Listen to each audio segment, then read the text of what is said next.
मैं एक पुरुष की तरफ से सोच रहा हूँ। तो आप शादी हुई है और रूमानी हसरतें हैं और सब कुछ गुलाबी गुलाबी है, और 3 साल 4 साल के भीतर पता चलता है कि साहब बाजी पलट चुकी है, बाजी पलट चुकी है। आप जिसको बहुत हसीन समझ करके और सपनों की राजकुमारी समझ के घर में ले आए थे, वो तो कोई और ही रूप दिखा रही है। अब मैं कह रहा हूँ कि निश्चित रूप से इसमें लीगल प्रोविजंस होने चाहिए पुरुषों के हक की रक्षा के लिए, बिल्कुल होने चाहिए। पर मैं ये भी पूछना चाहता हूँ जी, हर मामले में कानून आकर के कर क्या लेगा? और चलिए आप 498 को रोक लोगे, एलिमनी को कैसे रोक लोगे? अब वो एलिमनी के लिए कहते हैं कि जब शादी करो तो सारी अपनी जायदाद एक ट्रस्ट को ट्रांसफर कर दो, ताकि जब संबंध विच्छेद हो तो लड़की को कुछ ना मिले। अब इस तरीके के कामों से रिश्ता चलने वाला है क्या?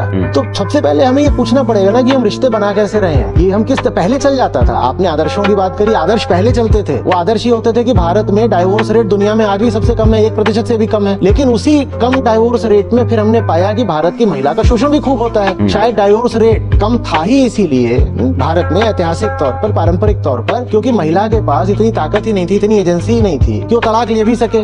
और वही जो आदर्श स्थिति थी जिसमें हमने कहा कि महिला पुरुष के पीछे चलती थी, तो उसमें गैस सिलेंडर भी फटा करते थे।